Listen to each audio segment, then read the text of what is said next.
दयालची यशोगाथा थेट शेतकरी बांधवांच्या तोंडून। नमस्कार, मी शेतकरी अरुण दौलतराव वाघ, राहणार कळमते, मुक्काम पोस्ट पाळे, तालुका कळवण, जिल्हा नाशिक। मी जेव्हा दुकानात गेल्यावर ओम साईराम अबोना विनोद पाटील यांच्या दुकानात गेल्यानंतर मी सांगितलं की मला गहू पाहिजे।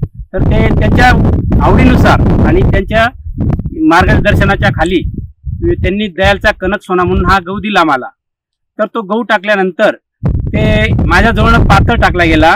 तर आजूबाजूचे शेतकरी येऊन मला म्हणायचे, का रे बाबा इतके पातळ का बरं? मला माझं वाटायला लागलं की मी चूक केली का काय इतका पातळ गहू टाकून।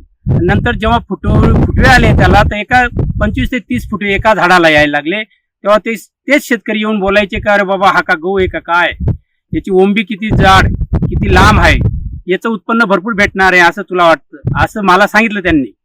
तर मग आणि त्याला डोसेस मी 24-24-0 दयालचा कॉम्बी डोस आणि फवारणी साप पावडर रॉकेट हे फवारणी केली एकदा, आणि एकदाच कॉम्बी डोस आणि 24-24-0 टाकले महाधनचं, आणि बाकी काय नाही, फक्त पाणी भरत राहिलो बस।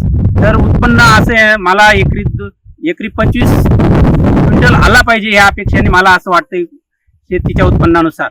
हरियाले खुशहाली धरती से